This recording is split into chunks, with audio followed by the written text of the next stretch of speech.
Welcome to Two Chicks and a Horror Flick, a weekly horror movie review podcast. I'm Tawny Ray. And I'm Felicia Connor. Subscribe to get new episodes every Wednesday. We dive into trivia, drink a little whiskey, and of course, give our no BS opinions. Join our Discord server or message us on social media to talk all things scary. And if you like the show, consider supporting us on Patreon. You can find all these links on our website, twochicksandahorrorflick.com. Thanks for listening. Now let's get scared. Hello and welcome back to our podcast. We are talking about X from 2022. So new, so fresh. Well, not that fresh, but close enough. So that's what we're talking about. And Felicia, what are you drinking? Oh, okay. Let me tell you. So today I'm drinking my favorite beer, which is this, sorry for the squeak, Orange Blossom beer. I love it. And on standby, I have Blue Moon mango. So I love mangoes. It's my favorite fruit. And I think really what I needed when I was at Total Wine was to go to the store and get some fruit because I was really craving. So I don't know if it's going to be good or not. It's mango wheat. So we will see once I finish my other one. But I went to Total Wine to look for the groovy stuff. And I think because we talk about it on the podcast, it was all sold out. You're right. They had nothing. And so I was like, so I'm just going to get like my one favorite beer and try this other one. Yeah. I mean, I've had the mango wheat before and I really like it. Okay. So, good. I'm excited then. Maybe I have a new favorite. Yeah. I hope you like it. My two favorite beers are the Orange Blossom and a Chocolips. It is so good. But the guy was like, you can only buy it in kegs now. And I paused and my husband was like, we're not buying a keg of chocolate beer for Christ. I'm like, I know. I'm just kidding. But I probably, if he was like, let's get the keg, I would have been like, oh, okay, let's do it. Yeah. What are you drinking? I got some Trulies today, the punch pack, because it's warm enough, summer vibes and all that. So I'm drinking a citrus punch right now. And then on deck, I got a tropical punch. You know what? I'm going to have to try this. They're very good. Highly recommend. Bubbly? Are they bubbly? Yeah.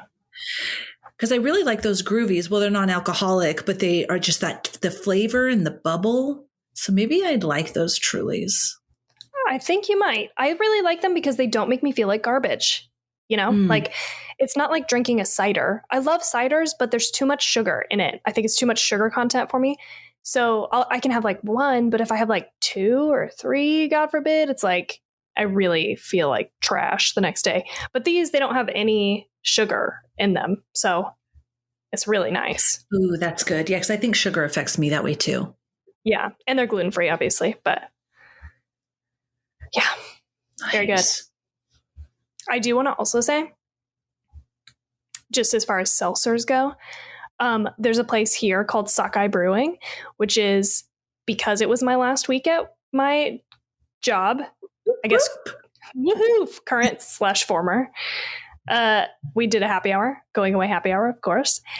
And they mostly do beer. They're a brewery, Sockeye Brewing. And their beers are really, really good, but I, try not to drink beer. But their food is incredible too. So that's why I chose to go there. Anyway, so I'm sitting there, we sit down and I'm like talking to the waiter. She's reminiscing. I am.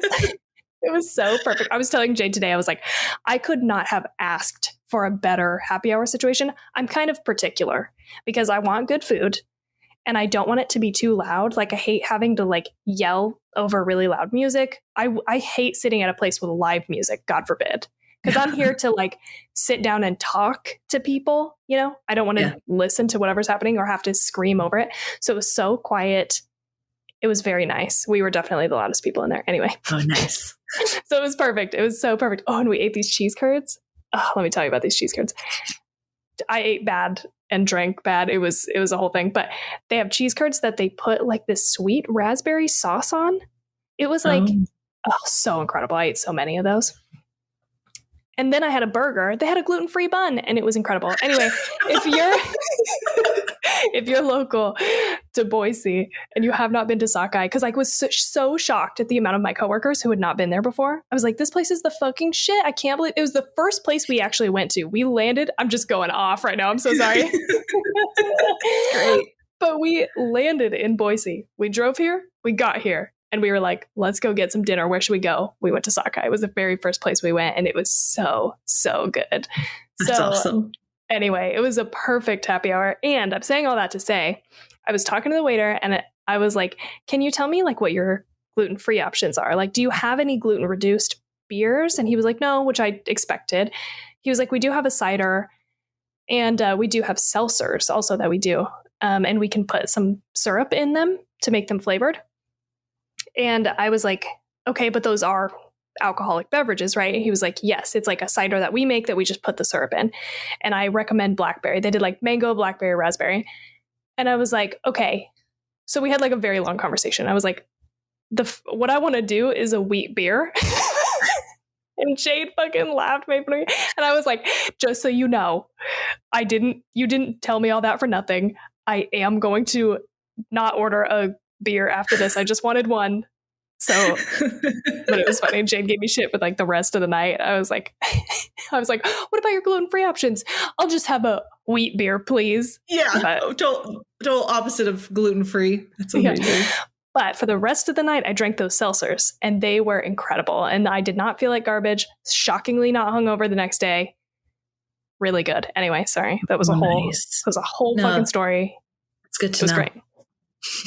Love them. I'm now a seltzer fan, an alcoholic seltzer fan. Okay. I'm going to have to try it. Anyway, what have you been watching, doing, so glad you asked me this. Reading? I've been waiting. Okay. I've been waiting to tell you this. Okay. Well, the first thing I was watching that I was really excited about was The Girl from Plainville. I love Elle Fanning.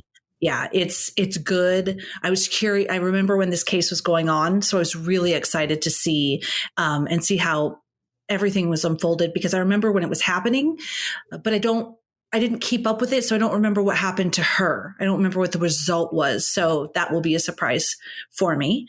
So I'm very excited. Can't binge it because they only release like a few episodes at a time. What is it on again? It was on Hulu. Okay. Or it is on Hulu. So that was very cool. But this is what I want to tell you. I just got cold chills. I'm so excited. I want to tell you this thing because I think it's going to scare the shit out of you. And I'm so excited. Tell me. Okay. So my daughter visited us from college and she was going on and on and on about this podcast called Morbid, a true crime podcast. So probably a lot of people have heard of it. I've not listened to it yet. And she was going on and on, wanted me to hear it. And I was like, okay, I'll put it on my list, but there's just a lot of podcasts. She was telling me all these different stories that they've covered. They have over 300 episodes, like fucking wow. And so anyways, then she started telling me about this one story that I stopped and I went, what?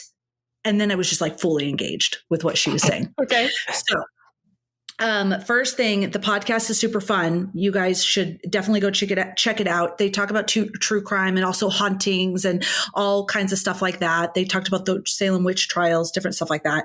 And Elena and Ash, I believe, they are super fun to listen to. Great banter. I really liked it. This particular episode is episode 64. And have you ever heard of Daniel LaPlante? It's not ringing a bell yet. Okay, good. I was really worried because that would just have been a buzzkill because I'm so excited to tell you. Okay, so I'm not going to tell you the whole story about Daniel LaPlante. Definitely go check out the episode. They do a great job, but there's one particular piece I had to share with Tawny. So this particular boy was a teen, abused growing up, all this stuff. He was not set up for success in life. And, but something that he would do, one of the things he would do is he would break into people's homes and move around their stuff noticeably so to fuck with them. So they would come home and see that their stuff, but they don't know who, why, what. They don't know. They don't know anything. Okay. So that is one thing that he did. Another thing is he had seen this girl and become obsessed with her. There was like this dad with 2 daughters. The mother had died of cancer, and he had broken into her house and got her phone number somehow. I don't know how that translates. I don't know, but he got their phone number, her phone number. And so he called her and he claimed that, this, someone that goes to school with her gave him her phone number. He doesn't want to tell who, he doesn't want to get him in trouble, but he's like this handsome football jock. And he thought she was cute when he's totally not. He's like, just Google him. No offense, but I also hear that he didn't try to bathe or like take care of himself. So he was like uber creepy looking. So they decided to go on a date, and he showed up, and she was so sweet that she didn't want to make him feel bad. So she went on the date, but she was like, yikes. She ended it quickly. It was weird, and he had weird conversations. Go check out the episode if you want to know what it was. But around that time as well, I had mentioned their mom died. And so her and her sister would do seances to try to speak to their mother's spirit. And they thought they may have made contact with her because they started to hear knocking on their walls. And in the oldest daughter's room, they would actually sometimes be able to talk, and the spirit would answer with knocks. And so at first they were like really happy. And the dad, thought they were, oh my God, they're not dealing with their mother's death very well. But then the knocking became so much that it was almost like driving them crazy. Like it wouldn't stop. And then one day they heard knocking in the basement. And so the 2 girls went to the basement, and this is a true story, by the way, true crime, true story, went to the basement, and in the basement, written in what looked like blood to them, it said, "I'm in your room, come find me." So they freaked out. I have cold chills. They freaked out. They told their dad. Their dad thought they were doing it. He thought they were putting on this whole show. He was not happy with it. And then fast forward, some other little things, but then they heard knocking from their bedroom, or from the oldest girl's bedroom. They went into the bedroom, and I totally forget. I'm sorry, everyone. You'll have to listen to the episode. There was another message written in blood on her wall. So they ran to the neighbor's house. The neighbor went over to investigate, called the dad. The neighbor was like, dude, I don't think your kids are doing this. They are fucking freaked out of their minds. He told the dad what he had seen when he went over there. So I don't know exactly what it was, but when the dad went there, based on what the neighbor told him, he could tell somebody had been in the house because things were already different from the neighbor going over there and coming back. So he knew that something was going on. Then he heard knocks coming from his older daughter's bedroom. He went in there, and written on the wall, it said, "Will you marry me?" He turned around, and the fucking Daniel LaPlante was standing there in his wife's dress with a blonde wig and a hatchet. Like he was like a spirit. So they don't know if he was going to try to scare them like he was her ghost or what. What? He wrestled with the boy, and then the boy disappeared. Like he kind of scurried away and disappeared, right? And he was like, there's no way he could have ran, and disappeared that quickly. So there was a huge manhunt. They were looking for this kid. They went back to the house and searched the house. And guess where they fucking found him? In the walls. Yes. Fucking in the walls, dude. In the girl that he was obsessed with, in her bedroom, behind her wardrobe was like a hole cut out of the wall. And he was living in a crawl space. There was like their underwear, some of their stuff, beer cans, blanket. He was fucking living in the walls. And he drilled out or carved out little peepholes around the house so he could see her and watch her in different parts of the fucking house. That is so fucking disturbing. I knew as soon as you started talking about the knocks, I was like, fuck, he's in the walls. He's in the fucking walls. And he burrowed out the walls. Okay.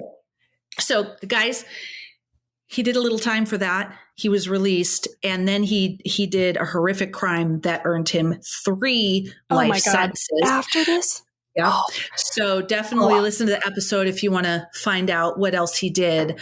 But holy shit, last night I could not sleep. I was laying here in the room and I fucking fell asleep of pure exhaustion. I think the last time I looked at the clock, it was 12:30 and I couldn't. I was so freaked out. Oh my God. Just that feeling. Like, I know people aren't in my walls, but I was like, but do I? Yes, I do. I don't see any holes, but I'm just like, it was just so creepy. That's terrifying, dude. Oh my God. Oh. So I was very excited to tell you that. I couldn't wait. I was like, I have to tell Tawny. So that's episode 64 on, if you go to @Morbid Podcast or I was engrossed. Podcast. I was engrossed in that story as you were retelling it to me. I want to know more. I'm going to listen to these episodes. Yes. And this one was cool. It was called a Morbid Mini. So it was only 25 minutes. Oh, okay. Like some of their episodes are longer, but this one was pretty quick. Jesus Christ. Was he like, yeah, you said he was like burrowing out the wall. So he's like taking out the insulation. Yep. They're like, it's real cold all of a sudden. Yeah. Can you imagine the dedication? Because even between a wall, I mean, I know he was a small or like a small statured boy, but still it's going to be like stuffy. Yeah. Dude, that's dedicated. Oh, and watching him when I heard the peepholes. Oh my God. Ooh, the hole behind the wardrobe is really what got me. Yeah. Yeah, because he slipped away and just went behind the wardrobe and into the wall. So the dad, by the time he like kind of got his bearings, was like, where did he go? Yeah. What the fuck? How do you? Oh, I have so many probably questions. Sleeping and he was sneaking out of there while she was sleeping, dude. Oh, I hate it. I hate it too.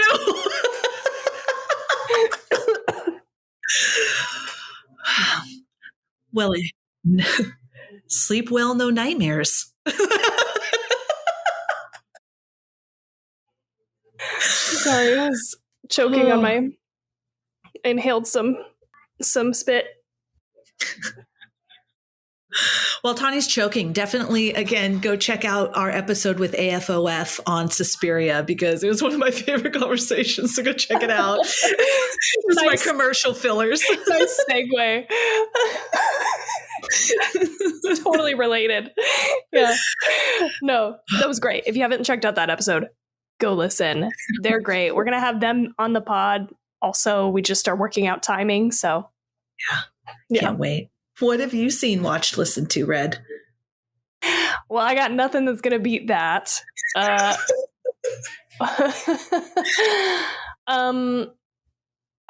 We finished Inventing Anna finally, so we should talk about that offline.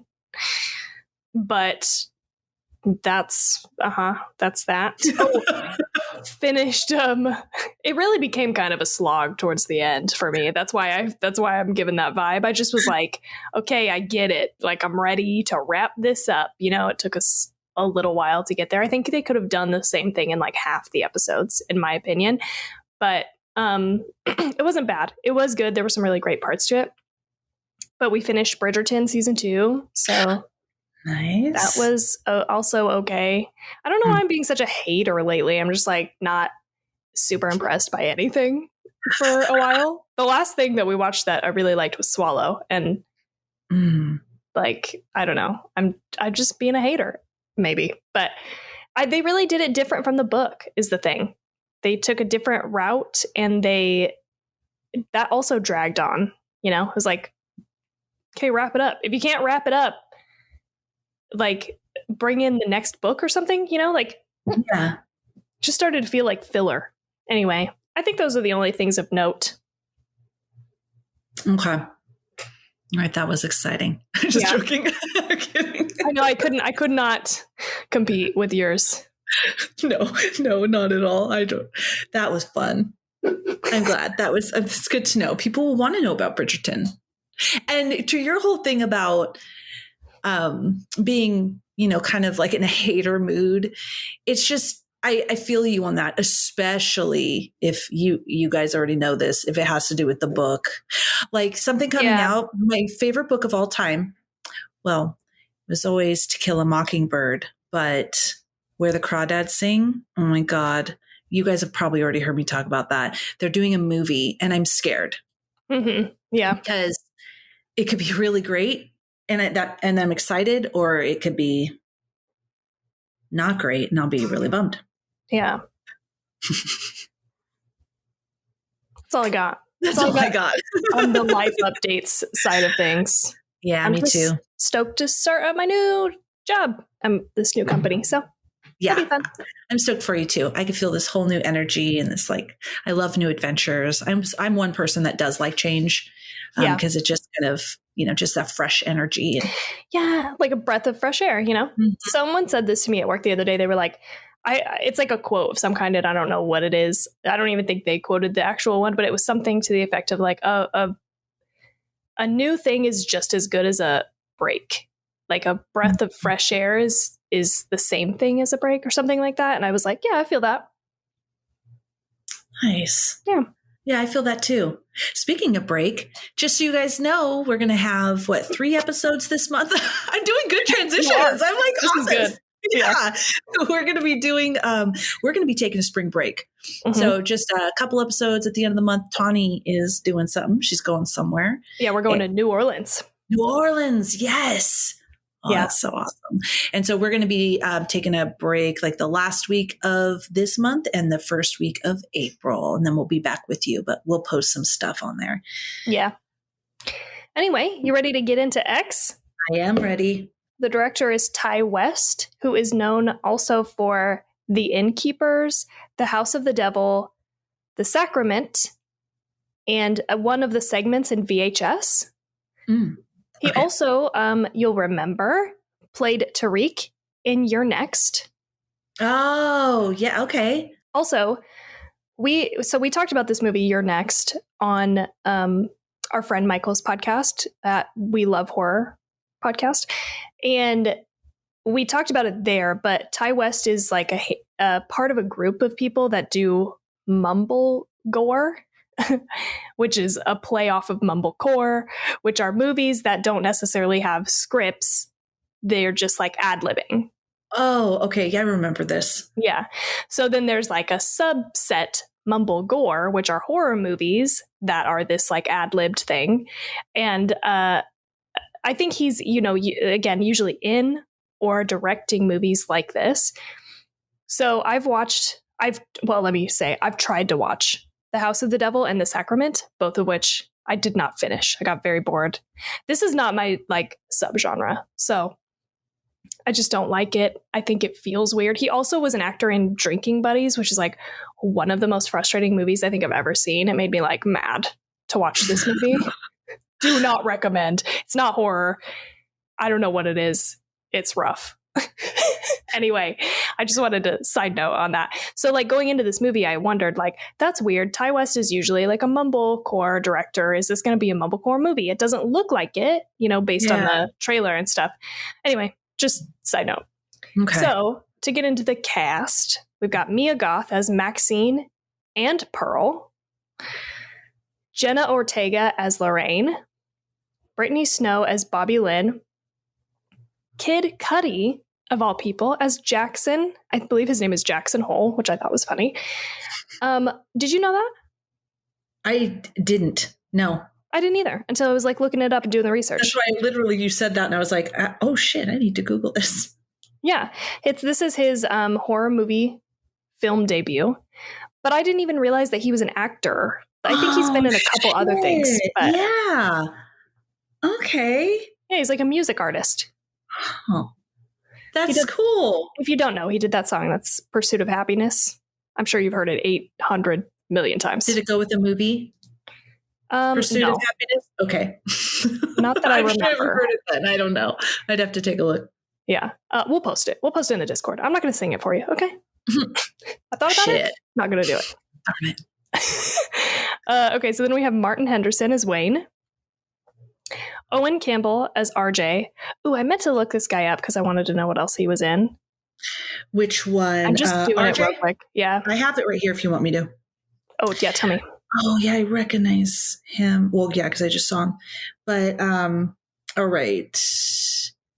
The Strange Ones, Blame, White Lightning, Depraved, Body Bunkers, Jonathan's Chest, Bitter Feast. I don't know any of these things. Dude, Above the none Shadows. Of these. Very Good Girls. What the hell? I swear to God I'd seen this guy. He looks very, very familiar. Huh. Yeah, maybe he just looks like someone that I've seen. None of this is ringing a bell at all. Anyway, okay, so maybe I don't know who that guy is. Okay, so anyway, back to the cast. The rest of the cast, which is one person more that I wrote down, which is Stephen Ure, U-R-E, played Howard. IMDb gave this a 7.3 out of 10. Rotten Tomatoes gave it a 96%, very high. Ooh. And 77% of Google users liked this movie, and Letterboxd gave it a 3.7. Okay. I also couldn't find any budget numbers, but box office is 10 million. But obviously, since it's a newer movie, that's going to go up. Right. Okay, so here we go. Turn back now if you have not seen this movie. Go watch it. Or if you don't care, that's okay. A film crew head out to a remote part of Texas where they've rented a house to make a porn in. Wayne, the producer, didn't tell the owners what they were there to do. Howard and Pearl are the old couple that own the house. They're actually like renting like a guest house. I should have used that word, but they own the full house and live they live right next to the guest house, I guess I should say. Lorraine, who's running audio, decides she wants to be in the film, which upsets RJ, who's shooting because he likes her. He drives off in the middle of the night after shooting her scene, but Pearl is standing in his way. He gets out of the car to help her, and she tries to seduce him, but when he rejects her, she stabs him in the throat like 87 times and then dances around. Wayne is killed via pitchfork to the eyeballs, and Lorraine gets locked in the old couple's basement by Howard, where she discovers a man's dead body. Howard asks Jackson, one of the actors, to help him find Pearl because she's missing. They look around the lake, where Jackson finds a submerged car, and Howard shoots and kills him. Bobby Lynn gets pushed into the lake and eaten by an alligator by Pearl. Maxine, Wayne's girlfriend and one of the actors, hides under a bed while Howard and Pearl have sex above her and chat about the murders, very casually. Lorraine is shot while trying to flee by Howard, but she takes his ass out by not being dead and scaring him, which causes him to have a heart attack and die. Now Maxine and Pearl are the only ones left. Pearl tries to shoot Maxine with a shotgun, but breaks her hip in the process because, she old. Maxine runs over Pearl's head and drives away from the house. The TV, which has been left on, reveals that she is the daughter of a televised preacher. And there's like cops around. I didn't write anything about this, but they are investigating the scene and they find the camera with the porn footage on it. Yes. The end. Yep. That's what happened. Mm-hmm. Yep. That's what happened. So, Felicia, who went to the movie theater with her husband on your anniversary. Yep. How was that, by the way? How was your anniversary, I guess I should say. Oh, we'll get into the movie. Wonderful. Very much in love with my husband, so very much. And we had a lovely dinner at this seafood restaurant. It was so freaking good. And then we went to the movie theater. It's the first time I've been to a movie theater where there's like lazy boy chairs and you order food and drinks and they bring it to you. I've never done that before. So that was very cool. They brought us little drinks and stuff. And I was sitting there thinking, because now I think of anything related to scary, horror, and movies, always related to like the podcast. Am I going to enjoy this movie more? Because I am like giddy because of the environment. Like I'm not sitting in my bed in my bedroom watching it on a TV that looks like I'm actually on set because of the way that, you know what I mean? Like this whole thing was so cool. But then I thought when I went to see Candyman, I liked it, but it wasn't like, I don't know. I'm just trying to say, I think that I liked the movie, not only because I was at the theater, but it was an excellent experience. It was super fun. Yeah. It was also, though, I want to add, it kind of makes me want to see lots more movies in the movie theater because something we'll talk about later is I really found it interesting how the audience was reacting to certain parts. And I kind of want to bring that in. And I totally don't get that, right, when I'm just at home alone. Yeah. And so especially, maybe not with all movies, but with this one in particular, some things that I jotted down. I couldn't help it. Like had my phone and I was like covering the light and I was like jotting notes. all the movies going. But yeah, it was a blast. Thank you. And I know you're going to ask me what I thought. Yes. And I really liked this movie. I had so much fun. It was just, I enjoyed.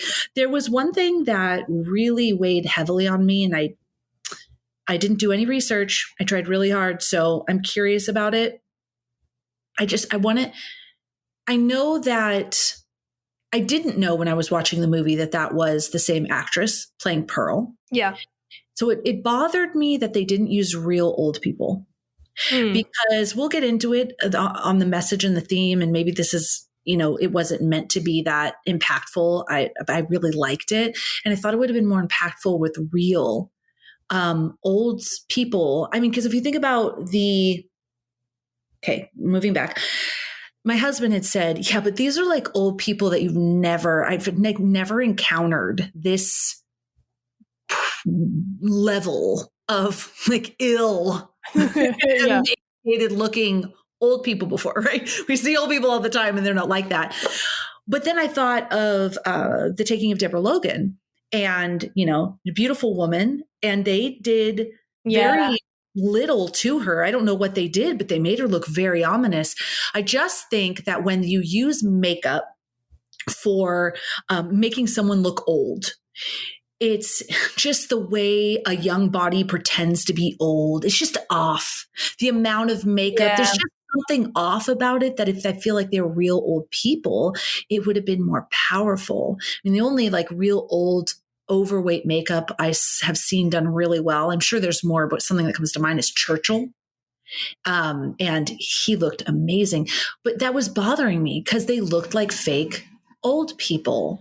And I thought it would have been more impactful if they were really old people. But anyway, really liked this movie. So much fun. My favorite character was Brittany Snow's character. I just fucking love her so much. And okay, that's my initial. Awesome. What about you?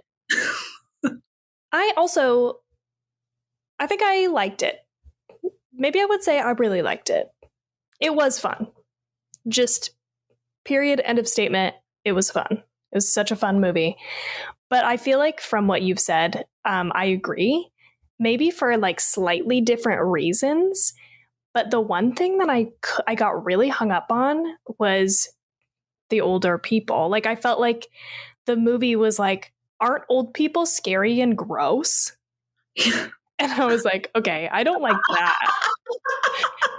I don't like that part of it. I don't know. Guys, aren't people scary and gross? Just look. Ew. Yeah. But I mean, aside from that, I don't know. The other thing that I didn't like, though, is I really liked the porn angle, actually. Like from the time that I watched the trailer, I was like, oh, okay, this feels kind of unique and I like where this is going. And so I was kind of excited for that, but it ended up feeling like just the setup. You know what I mean? Like, which I guess is fine, but I felt like I wanted more of that. Like that part was the best for me, like the first part of the movie. We liked the porn. Yeah. It just was a good angle, on it. It was like these people going out here for this reason. And I loved them as people, like the whole cast of characters. Like I really ended up liking them a lot and I really didn't want anybody to die. Yeah. And they were funny and they had like a real good rapport and good like comedy between them. Chemistry. Yeah. Yeah. All of that was so good. And I loved the reason why they were there and the way they felt about it. It was kind of varied between people, but it was like very, like the porn itself was empowering within the group kind of. And I like wanted more of that. And then, towards the back end, it just ended up kind of being like a slasher. And I didn't hate it. I don't know where I wanted it to go that it didn't go, but there just was something left to be desired for me in the back part of the movie. But it was fun. It truly was fun. And I feel like, we were just talking about this when we watched Texas Chainsaw Massacre from this year. Is we were feeling like we need this fun. Like it doesn't have to have like a big message. It's not super heady. It's not, there's not a bunch of themes or like subtext. It's just like a purely fun movie. And so I feel like we got that here in this movie. So I was very grateful for that. And I ended up liking it. And I think with the time that I've spent, because we saw it, like last week, both of us? Yeah. So it's been a week and I haven't rewatched it, but I kind of left feeling like meh. But since then and doing the research, I feel better about it. That's where I landed. Sorry, that was long-winded. No, it wasn't. Not at all. I'm excited to hear your research. I want to dive in to this one idea I'm thinking. So as you're talking, I'm like, was it really how I felt, or is it because I was in the movie theater, in a cool movie theater, and then I'm like, no. Something I liked about this movie, and I might have looked way too into it, but you know what? I'm going to go with it because it made me enjoy it more.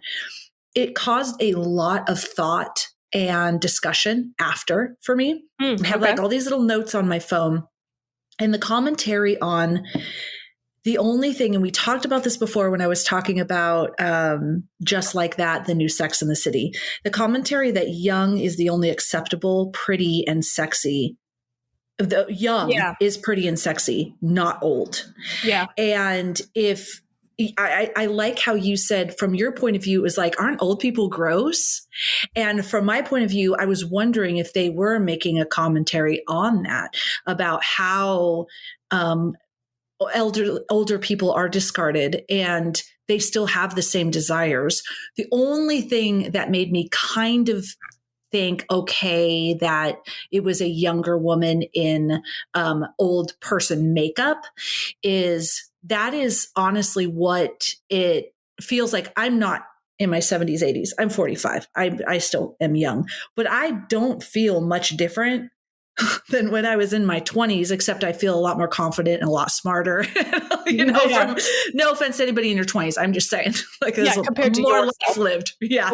But I still feel, I don't know what it feels like to be 45, I guess, just like this. Like, I don't feel any different. Yeah. So I like that aspect of how she still was the dancer. You know, she still wanted to be desired. And I thought that was really painful to see too. I mean, it made me really think a lot like that. Like, when you're older, I mean, are you always just, which made me scared, but are you always just thinking like, I was so pretty and now I'm not? And you can definitely, there's a lot of beautiful old people that are beautiful. Old people are beautiful, but I'm just wondering, are you always like reminiscing? So I thought they brought that up really well. Yeah. And this is the piece about me being in the movie theater that I grabbed my phone and started jotting down stuff, is that when the two, Pearl and what was his name? The other? Howard were having sex, everybody in the theater was like, oh, and laughing. Oh, gross, and laughing. And I was like, how sad. Like, these two people who want to feel lustful and want to feel attractive, and everyone's disgusted by it. And my husband goes, well, they were really like decrepit people. And I'm like, yeah, I know. It's just, I don't know. It's just, and then my husband launched into, and then I'll be quiet, this whole thing. And I was like, it's just like, people's natural reaction is like, old people shouldn't have those feelings. Like, they shouldn't, because they're not attractive. They shouldn't like lust for each other. That's not how it is. That's not reality. I mean, like, why not? Why can't we, why can't it be? I know biologically some things, fade maybe a little bit, but I don't even know. Anyways, Steve, my husband, he brought up a really good point. He said, I think it's hardwired biologically within us, because young women, technically fertile and can reproduce. Older women cannot reproduce. So maybe, and then that launched us into a conversation. Is it way like deep rooted within us, in our biology? Yeah. That's why we search for younger, is because of that aspect. And then old men, it doesn't really matter, right? Because what the women are attracted to is maybe like power and money, being able to be cared for, it's just like a hardwired thing, is what he was talking about. Like a primal, very old living. Yes. So obviously. Days. Yeah. This was fucking balls to the wall conversation on our way home. And so I think it made me like it even more. Yeah. That's a much deeper conversation that I feel like we had after the fact, for sure. I love that you brought up, it's interesting to have a young person play the old person because you feel the same. You're still the same person on the inside, but now there's this like, different sort of body on the outside that maybe you feel betrayed by on some level. I think you are like, that is like a very deep read on it. And I don't know if they intended for that necessarily, but I think there's room in the conversation for it. It's interesting. I did not consider that. So I think that's good. But I agree that they did go over the top for the makeup to make these people look like way more gross than they needed to. Yeah.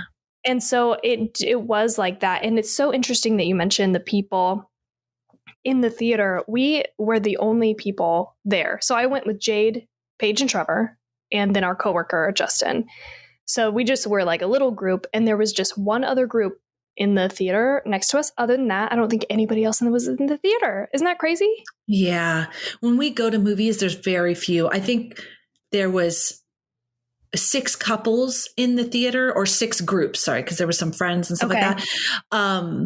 But that's the most that I think we've had in the theater. Okay. Yeah. So I didn't really pick up on like I think they reacted sometimes, but I don't remember anything off the top of my head.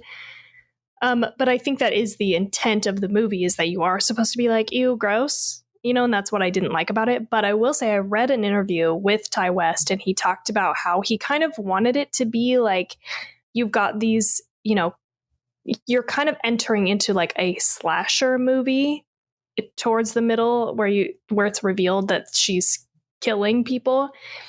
And he was like, I kind of wanted them to feel like monsters, but then end up humanizing them. So you realize like, oh, these are just regular humans with human feelings and thoughts and stuff. So I guess I could see from that perspective, but it still felt like this movie is built for like people to have that reaction.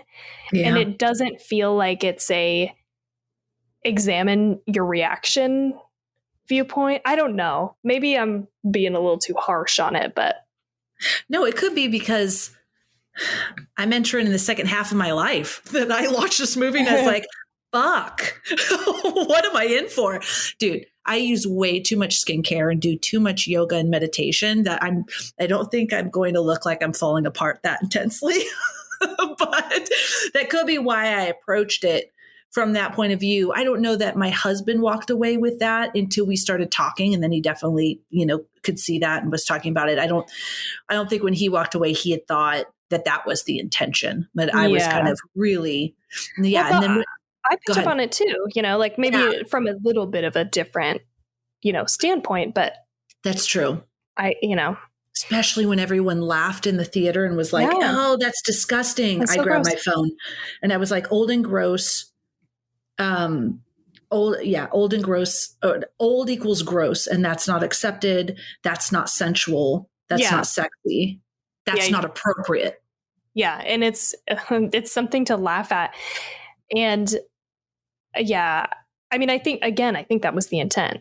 And that's the one part that I feel like all the comedy in the beginning, I think I really liked. That was very funny. And then this is where I just was like, like, I'm like, okay, what about these old people though? Okay. They're allowed to be old and have these desires. Okay. Because I don't think it would have made it too serious. I think it would have been a nice balance. It would have been a nice balance of, oh shit, like really considering that, starting with, how the one man had said, I forgot his name, but he was like, that's one ugly old man. Right. And I think that's good starting off with, because that is youth versus old, right? Young and old. And so that's good. But then to transition into who they are as people and how they really feel inside and the desires they have, and then getting pissed off that they don't have it, right? Or that they're being treated like they're invalids by these young people that think like, I'm the fucking bomb. You're just this old handicapped person. You know what I mean? I think that would have been a really great dynamic, but the makeup got in the way. Yeah. I just couldn't even, it was obviously a young person in old makeup. And it was hard for me. Yeah. Even the way like I'm pretending I'm old. You know? Right. I don't know. Yeah. It's interesting. Though. Me too. Yeah, same. It's interesting that we were so hung up on that, both of us. Like, yeah, I don't know if other people feel that way, because this is getting great reviews, and I think people, and maybe we're just like not. I don't know. It is weird to be so. Because also they're like the antagonists of the story, right? Like, we're being very sympathetic to these people who like want to kill and do something to these people, like, which is never really kind of talked about, like what they're doing to these young people, but they are obviously doing something bad that you don't want them to be doing. I just wish that they had been, I just like stuff that's creepy, not silly. And I feel like we definitely inched into silly. Yeah. I like fun, but there's a difference between fun and silly. And I feel like the old people and just how over the top they were, and then them having sex and the way that they were talking to each other, like just the voices even, it just was like, okay, this is like, yeah, this is silly. I would have liked it, I think, had it been a little bit more subtle. Yeah. I'm glad we got that out of the way. Me too. We'll leave that and we'll move on to all the things that we liked. We'd love to hear your opinions on that piece. Like, how did you take it? I'd be very curious, because I think the rest of it's pretty straightforward. Maybe not. Maybe you have some new ideas about that. But I have to say, so my favorite character I told you was Brittany Snow's character, and her name was Bobby Lynn. I just loved her sass, her confidence, she's going to be this movie star, and she's in porn. We all know how that goes. We don't know how that goes, but not personally, but loved her. And she was so proud of her craft. Yes. And I thought, actually, that's an interesting take on porn. Mm-hmm. That porn, and I don't know, I'm not an expert on porn, guys. Okay. So I'm just saying that they were really proud of their craft, because you kind of always think of, or it's portrayed that someone who is in that industry is, just like, it's degrading. Maybe they were forced into it, tricked into it, whatever the case may be. I don't know. I'm not saying that's not the case. I have no idea. I'm just saying in this movie, that definitely wasn't the case. They were all very proud. They all felt that they were actors and had no doubt that they would become famous actors, and were very proud. Sex and sexuality was, it was a good thing. Yeah. Actually, throughout the whole movie, even, I like that take on it. Totally. Couple things on that. Yeah. I can say really quick that I love my mango beer. Oh, good. The mango wheat. That's good. Okay, so the first thing I want to say is a common stereotype of horror films holds, this I got this from IMDb, that sexually active characters are the first to die, and that survivors, the final girls or guys, are always virgins. Here, the opposite holds true. The two characters who never have sex in the film are the first to die. It's RJ and Wayne. Yes. So that's kind of nice. Ooh, I like that. And I like that.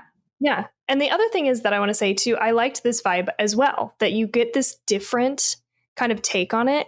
And I'm going to really paraphrase here because I didn't take any notes, but I read an interview with Ty West where he talks about one of his first questions for actors when they're wanting to be in a movie, maybe just this movie, I'm not sure. He was like, why do you want to be in this movie?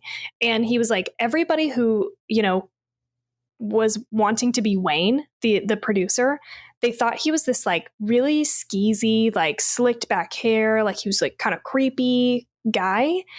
And they were like, they were just not getting it. And then, when he talked to the person who ended up being him, his name, Martin Henderson, like got it. He got it that he's this like ambitious entrepreneur and he wants this whole group to succeed, and so it doesn't feel like he's just sleazy.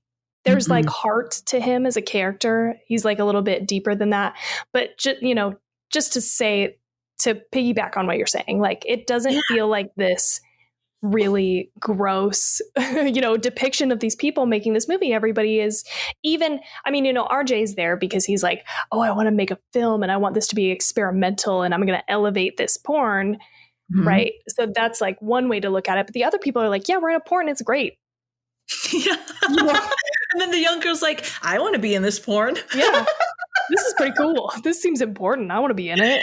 Yeah. I really liked that take because a lot of movies, TV shows, all throughout history, if you are having sex, you are evil. If you are not a virgin, or not pure of thought, pure of body. Mm-hmm. That's the ideal woman, right?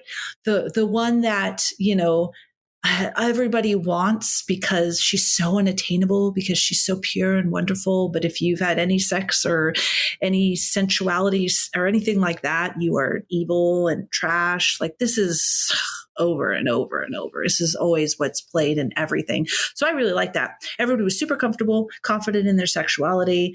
I like what you said too. That one guy at first, when the movie started, I was like, oh shit, this guy's trying to act like Matthew McConaughey.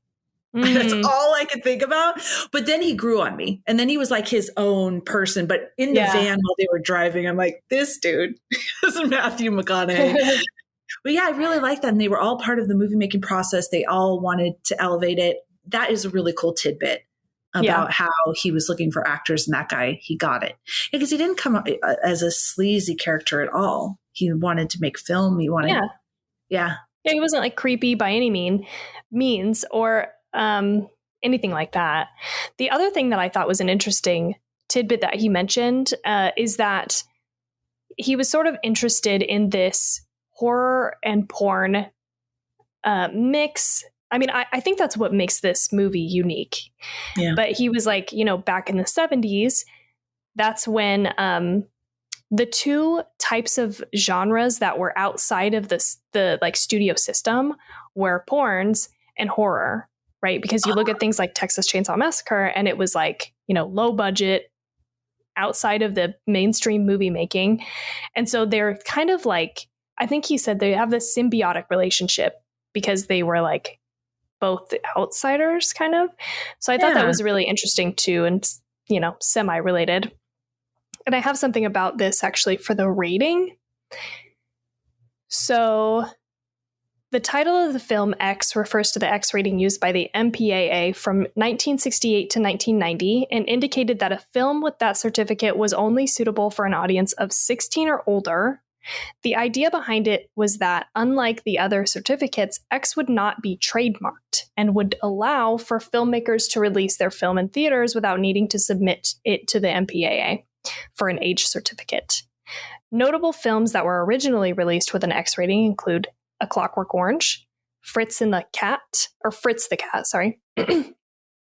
Last Tango in Paris, Sweetback's Badass Song, and Midnight Cowboys. In the 70s, the porn industry would end up exploiting the X rating's lack of a trademark by releasing pornos in theaters with that same rating. Eventually, X became more associated with porn, and more theaters started refusing to show films with an X rating, forcing actual films to be censored to receive an R rating.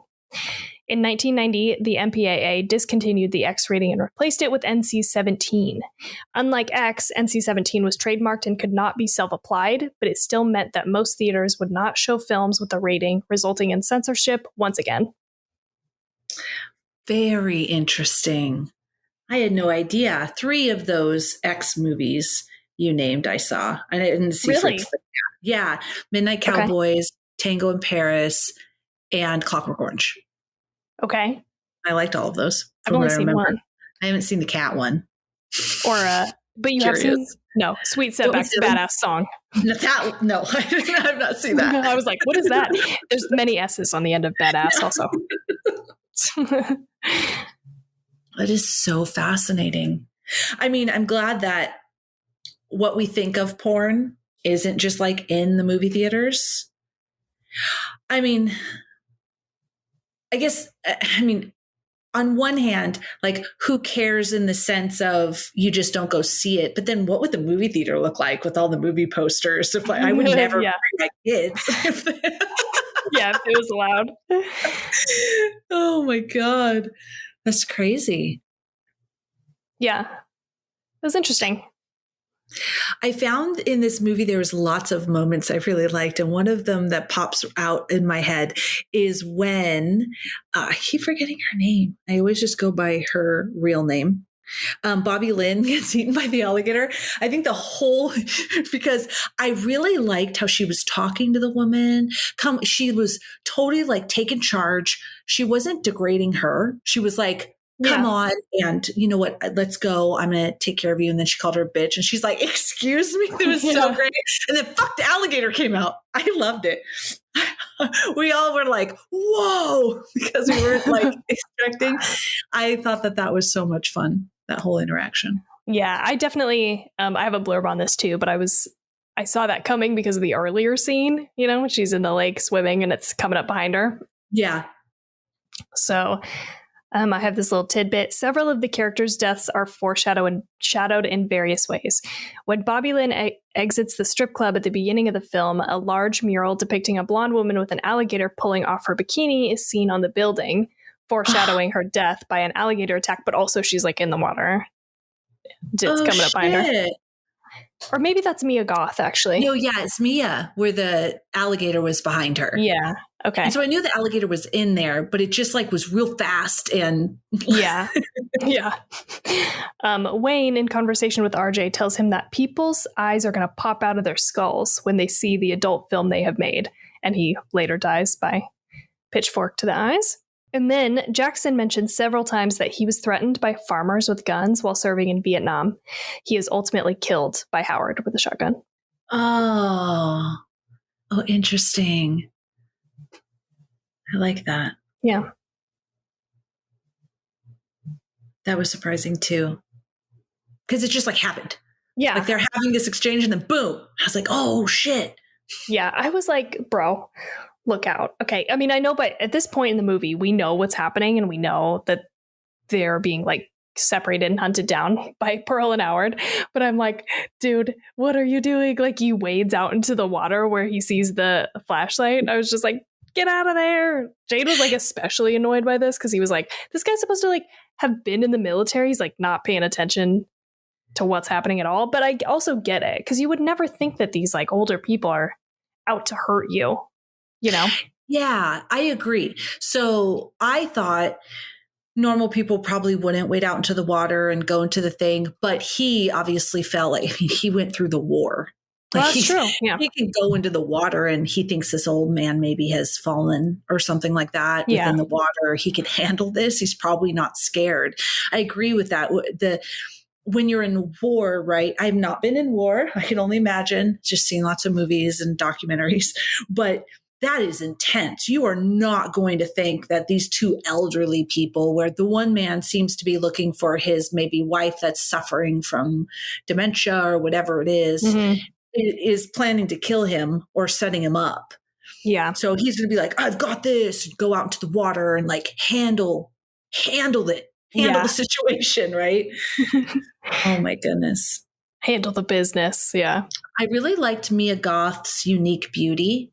I loved that she, and when I say by unique beauty, right, she had like all of those freckles and it wasn't covered up and all just like very unique beauty versus what you would think of as like the socially accepted classic beauty bombshell, like the blonde bombshell of Britney Snow. Yeah. And I loved that because she was a beauty, but she was representative of a different beauty. Does that make sense? Am I making sense? I loved that. The one thing is I wish, this is the makeup artist in me, that she just had like eyeliner on or mascara with that blue shadow. That's all I could think of. When you have blue shadow like that, you just kind of use like maybe just a little mascara. That's what I kept thinking. That's it. Because it's just for everybody out there, if you wake up and you're like, I'm not going to wear makeup, but you know what? I'm going to put in some blue shadow. Maybe don't. Maybe. Just don't wear the makeup, any makeup. but not the blue shadow with nothing else. Alone. Yeah. Yeah.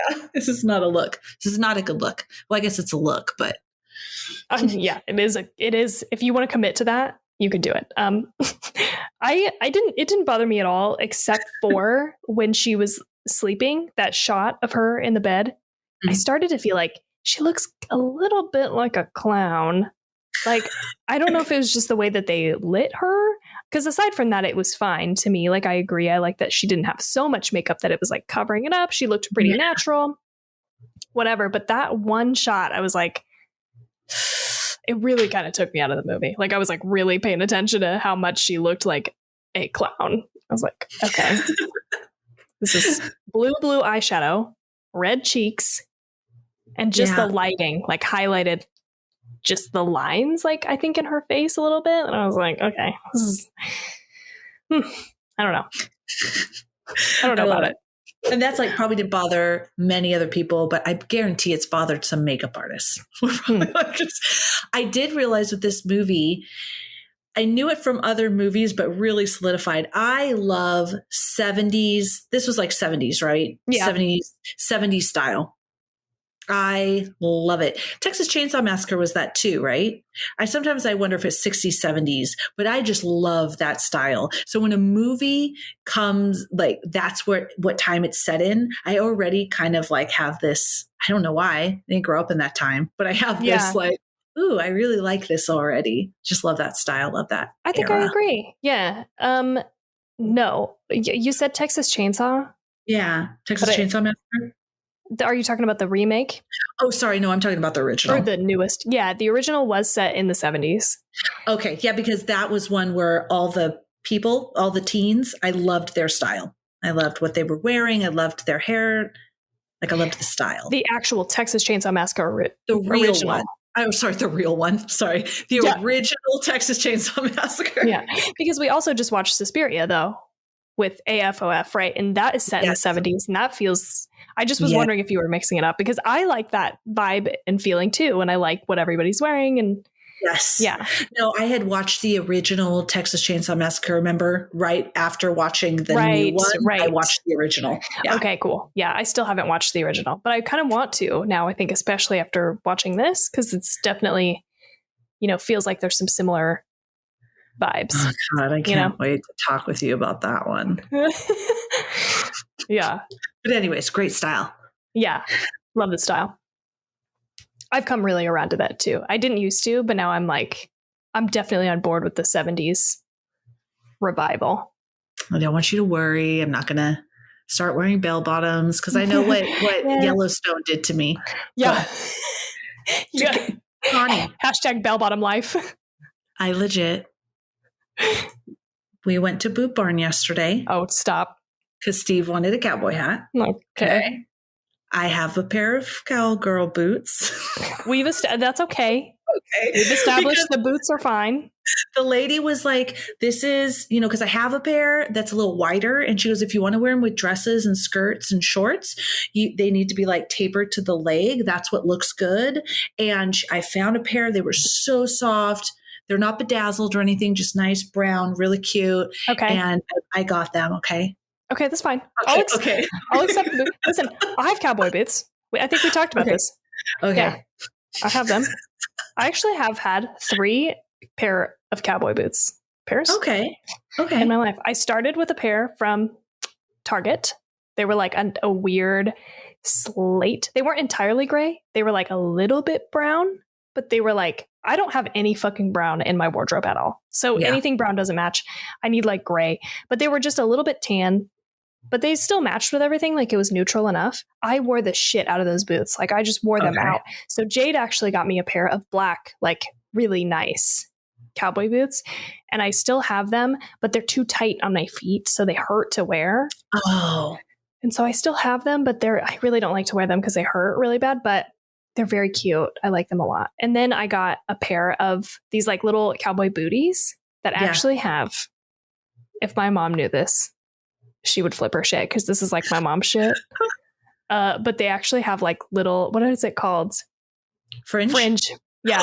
Leather fringe. It's got leather fringe on the outside. They're like very cute. Okay. I like them. Okay. I saw a pair of little booties with the leather fringe in there. Mhm. And it was between those and the other boots. And the girl there, I think was like a legit cowgirl. And she was, because where we live, there's a lot of farms and stuff like that.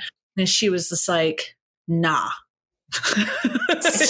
You need to get boots, like boots, not booties. And I did really like the boots, and so I did. But Okay. maybe I'll get some booties too, because there was some with little fringe, It's and they cute. were like anklet ones. Yeah. I'll send you a picture. Okay, good. I'm glad we're still friends. Boots, fine. Okay, Even a hat, I'll take it.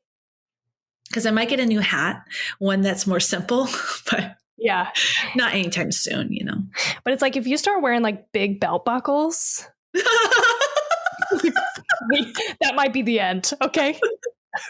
I start wearing. If I show up to do the podcast and like those, those cool I kinda button-down like- shirts that Oh, are like, I kind of like those actually. they're cool, right? Yeah. So you just don't like buckles then, because everything I've mentioned to you, you're like, oh, I like it. But it's just if I wear buckles. They also wear, I've noticed, really loud bell bottoms, like for bell bottoms and like stripes, and like there were so many people like.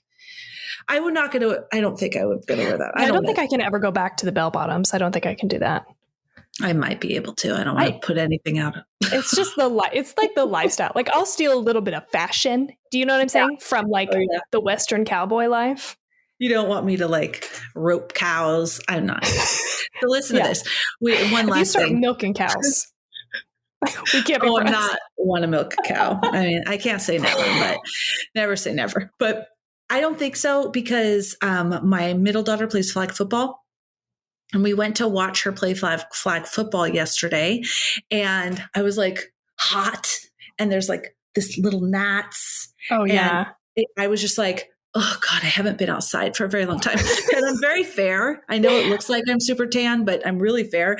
And the sun, and I felt like a vampire. And I was like, hashtag ranch life is really just sitting on the porch looking at the beautiful land. Yeah. And I'm there for that. And that's what I call hashtag porch life. Yes, porch life. Yes. Oh, funny.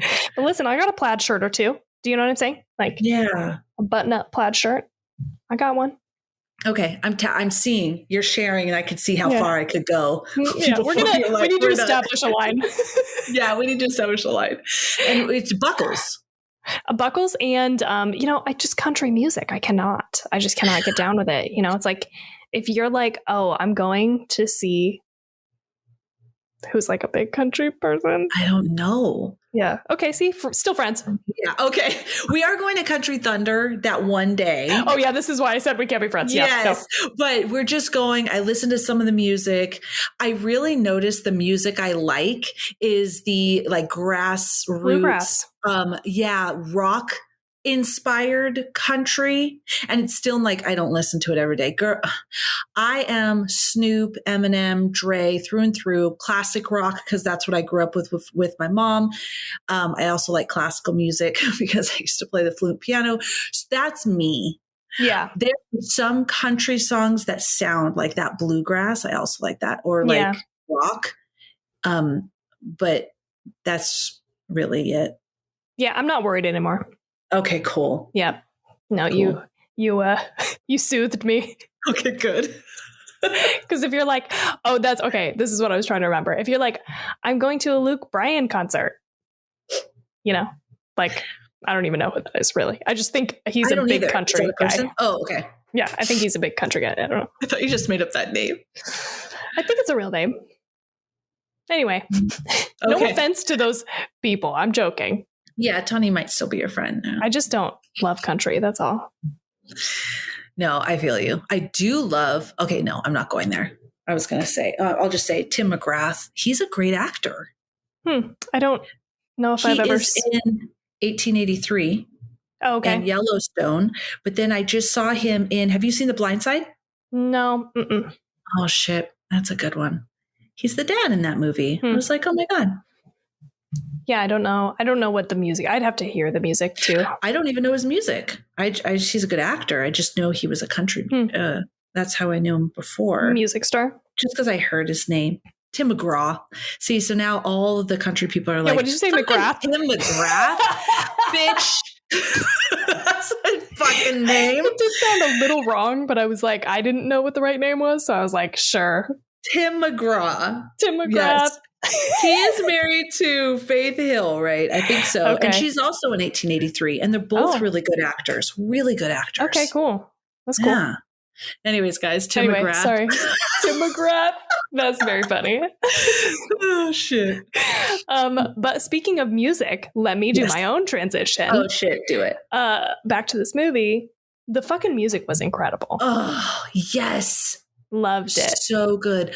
I loved that haunting, whatever that was. Fucking loved it. I actually was listening to the soundtrack the other day. So good. Yes. Very good. And yeah, so there's two parts. There's like the, songs that they licensed for the movie, and those are really great and awesome. And just what was written for the score is incredible. I really did like that. I liked how, like you said, haunting, creepy it was. Like, it was really well done. Yeah. But I loved the use of Don't Fear the Reaper, Blue Oyster Cult. Yes. Incredible song. Love it. It's on my top 100. I never even turn it off. Like, I'll just listen to the fucking song, no matter how many times I've listened to it. So good. And then Landslide by Stevie Nicks. Fuck. So good. With the montage. So good. Yes. I mean, I don't know. Is it right to call it a montage, I guess? It was kind of like a music video interlude. I don't know. Oh, yeah, when they were going, because they sang it. Yeah. Didn't they sang it like when they were in the living room.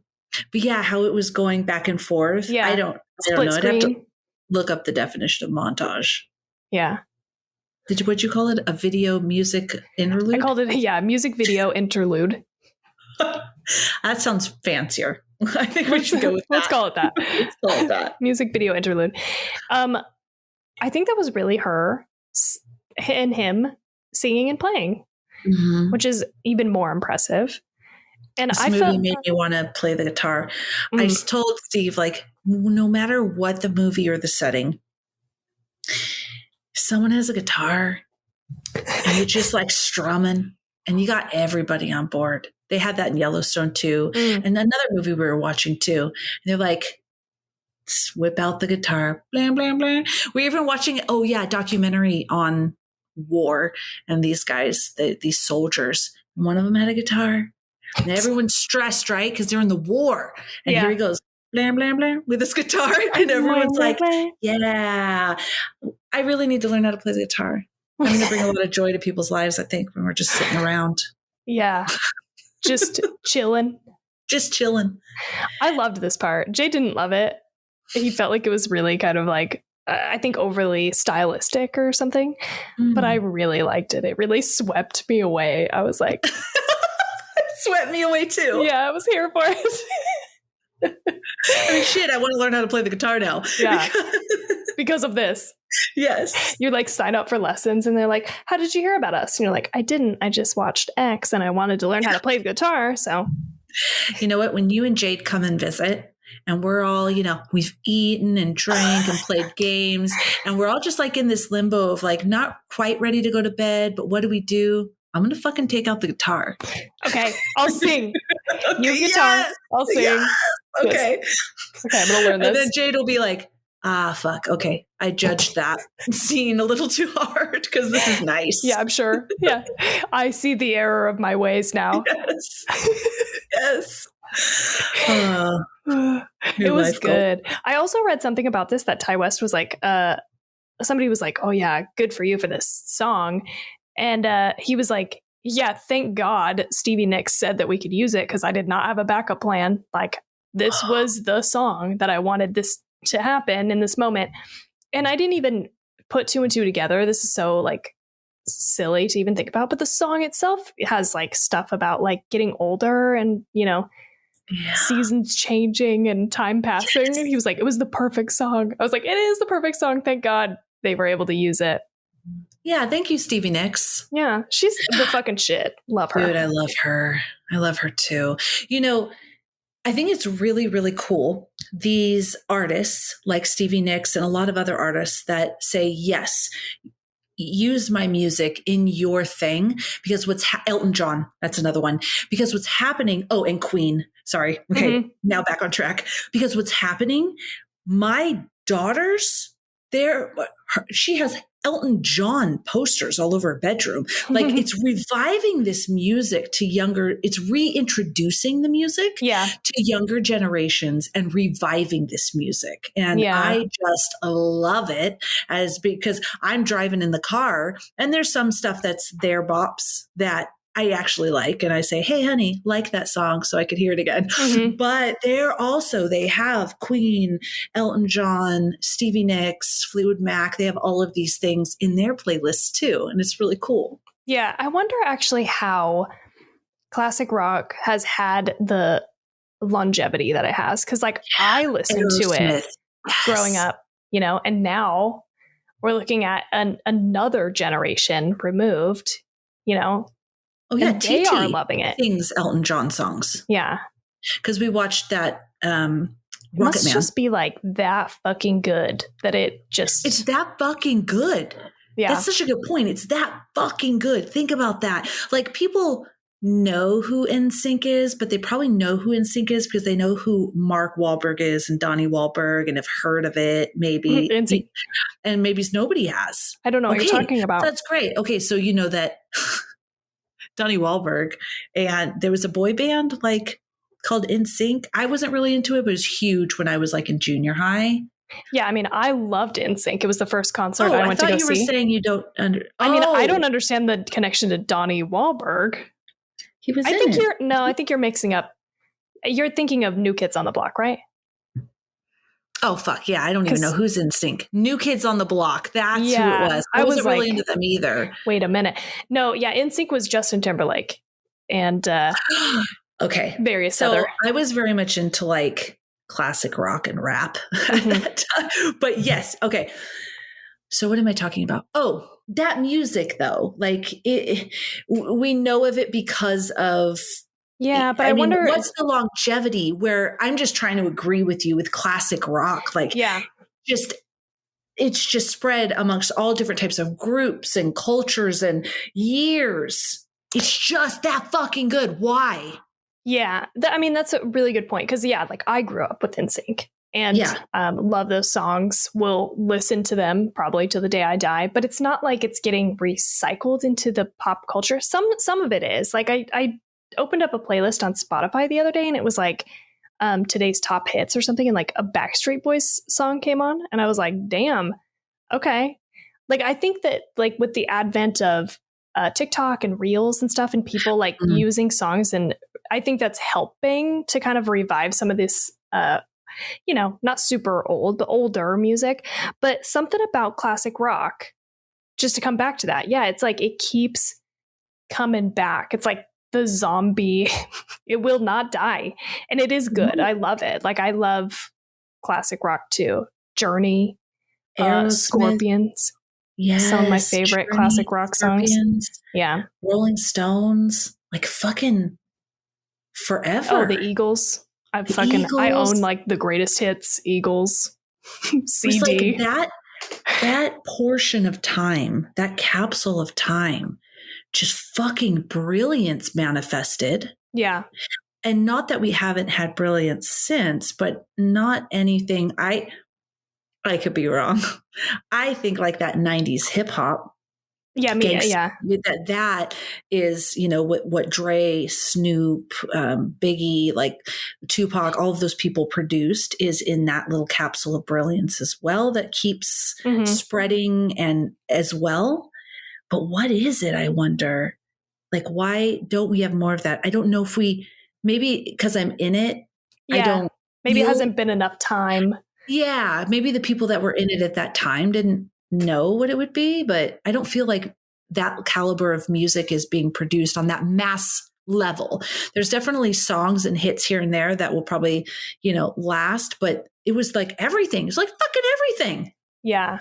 I actually feel like it might be the opposite. Now we're oversaturated. There's so much all the time, and people can self-publish, produce, that now it's, we like we just like, our input is so high. We just like run through so much stuff. Whereas back then, you know, you only had like what played on the radio. That's or like true. what you could go and buy on a CD. But you had to like buy it, bring it home, listen to it, maybe. I mean, not a CD. That's probably even too late. A record, but like in the tape, 70s. Yeah, probably looking at records or those records. what are those things? Those big things that I had one when I was little because my parents gave it to me, but there was like the giant, what are the tracks? Something like it's 8 tracks. 8 tracks where you put in this giant plastic thing that played music. I don't know. Mm-hmm. Yeah, we had some of those. Yeah. My first record, by the way, because when I was younger, I had a record player. It was the soundtrack to Lost Boys. Okay, interesting. And then I got a Madonna record. Interesting. But that's even making an appearance. My daughter has a record player.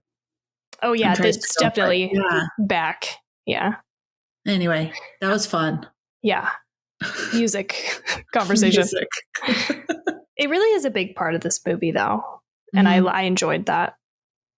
Yeah, me too. Yeah. I don't know if there's anything else that really stands out to me. I just left feeling like that was a fun ride. I enjoyed it. And even Steve said that was fun. I was wondering how Steve would feel. After we watched it, I was like, oh man. I was like, Steve already hates horror movies. I feel like he's going to be like, it could go either way. Like he could either really like this or he could really fucking hate this. I don't know. Well, he did not hate it. Okay. He did not really like it either. In the middle. Said, yep. He left and went, yeah, that was fun. Okay. That was fun. It wasn't a masterpiece. He definitely didn't like really like it, but it was fun. And I think the conversation after maybe helped it a little bit too. Yeah. Because then he was like, yeah, that was a good night. And I think maybe that bled over into that. Okay, good. So yeah, it was an enjoyable experience. And maybe also the movie theater and they bring us beer and. Oh yeah, that helps. Yeah. That helps, right? Yeah, I got another drink because we did the same thing. We sat in like the VIP, it's like VIP 21 plus section or whatever. And we were like eating and drinking before we went to go see the movie. And then we like went in and I got another drink, sat down with my drink. I was like, this is great. You know? Yeah, that definitely helps. Yeah. I don't know if I'll enjoy a regular movie theater again. I know. It feels like we can't go back, honestly. Yeah. I don't think I want to go back and just sit in a chair and watch. Like no one's bringing me shit or what kind of peasant shit is this? Yes. I don't think I could ever enjoy that again. I want some fries. Bring me some fries. No, Orange Blossom. I was drinking Orange Blossom. Oh hell yeah. I got a cider. I got a pineapple cider, yeah. Okay, so I have a couple more pieces of trivia, just kind of random. Number 1, I want to say for Mia Goth. So after killing RJ, Mia Goth as Pearl starts to dance. Goth had previously appeared in Luca Guadagnino's version of Suspiria, which we just talked about on AFOF pod. So that's why I wanted to bring this up because it's relevant. A film about a dance school run by a coven of witches. Some of her dance movements as Pearl are similar to those of her character of Sarah. That is where I've seen her. That is the girl. She was in Suspiria. Mm-hmm. Oh, stupid. I'm not really being I'm not being mean to myself, but fuck. I was like watching her. I was like, I've seen her before. Yes, we just saw her in Suspiria. God, she was so good in that. Yeah. Incredible. Oh, that makes me like it even more. I thought that was nice and relevant. Yes. Again, Suspiria, go check out AFOF, our episode with them. Yeah. We're just going to keep plugging that. Just as far as the 70s, so the film is set in 79 and makes reference to the missing person ads on milk cartons. However, the first usage of milk cartons for missing persons was not until 1984. It was part of a campaign run by the National Child Safety Council. I actually think that My Favorite Murder did an episode on this. I like vaguely remember listening to it, but it's an interesting story how it even started. There's a movie 1984, isn't there? Yeah, but With the milk carton. It's a horror movie, isn't it? It is, and I watched like part of it, but I think it's like not about that necessarily. Oh, okay. Yeah. I know their thing is a milk carton with a missing person, missing boy. Okay. And then the last thing that I just want to say, I have a couple more things actually, sorry. Number 1, you stayed for the after credits scene. Yes. Right? Yes, I did. Yeah, I was like, my husband's always ready to kind of get up and leave. Yeah. He's a really tall guy too, so it's not super comfortable like to just sit there. But I Googled, is there an after credit scene? And it said X's after credit scene. And I didn't look at it. And I'm like, all these people are leaving. You guys fucking sit down. Don't go. Everybody sit down. So yes, I stayed. Yes, there was one. In case you missed it, go look it up. But this says the day after X's South by Southwest premiere, writer-director Ty West revealed during pre-production for this film, he had used his time during a mandatory 2-week quarantine in his hotel to write a prequel, Pearl. As the production for X wrapped, and also because the sets were already constructed, he asked star Mia Goth if she wished to remain in New Zealand and film Pearl, which she readily accepted. Sorry, I cannot talk today. The prequel is due for release later in 2022. So at the end, you get kind of a little like snippet, like a trailer for Pearl. Yes. Which was nondescript. I'm like, I have no idea really what this movie is going to be about. And I've heard that he said, whatever you think this movie is going to be, it's totally something different. So that's intriguing. It definitely, the little thing that they showed gave me like Wizard of Oz vibes.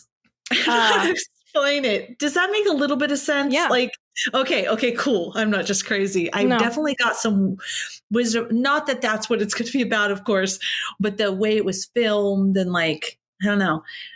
I'm going to watch it because I liked this enough and I'm curious enough, and I hope it is good. Me too. I feel like I'm intrigued enough to watch. Yes, intrigued enough. Okay, last thing that I have for trivia.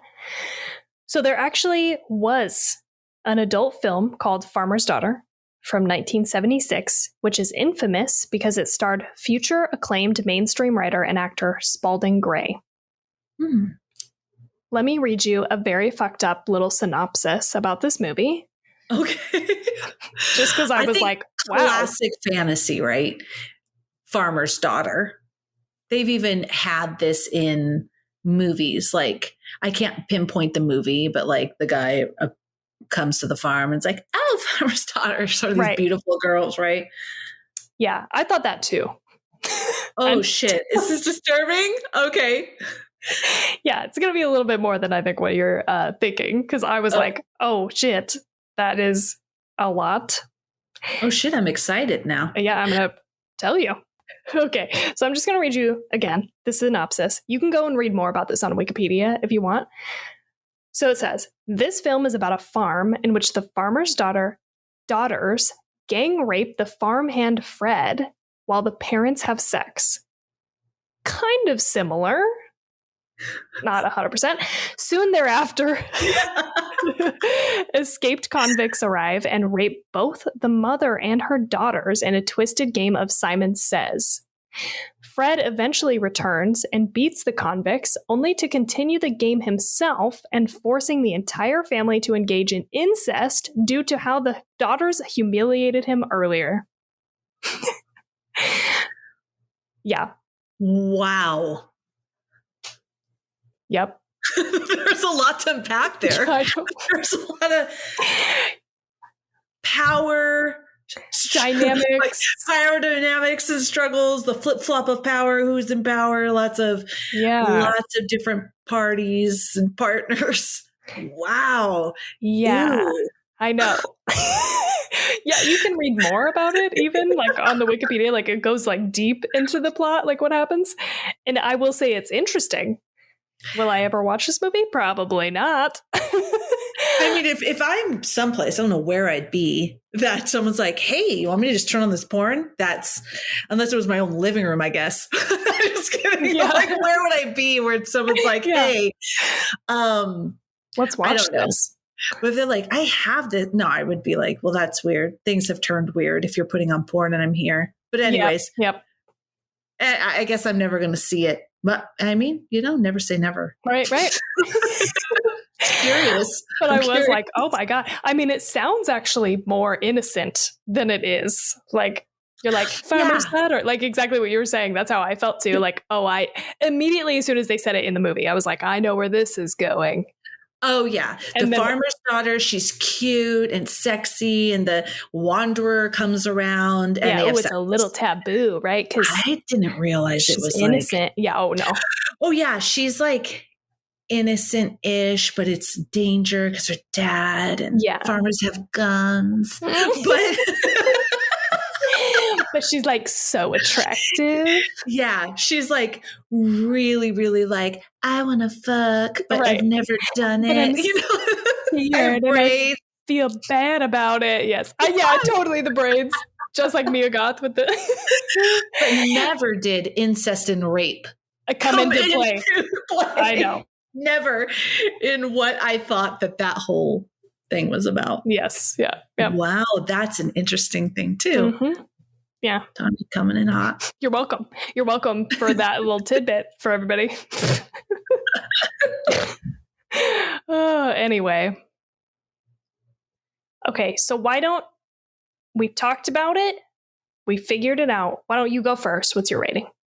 Okay. I'm going to rate this movie what I'd put at the top of my paper here.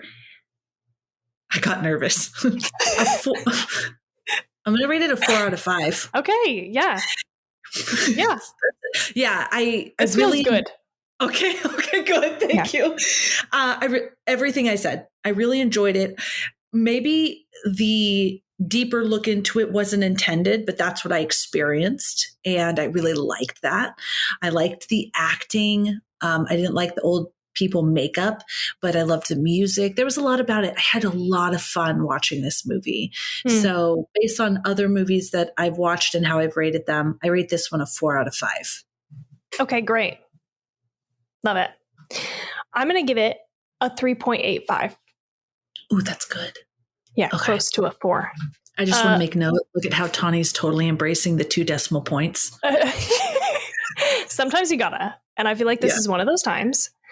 Because I think I liked it more than my 3.75s.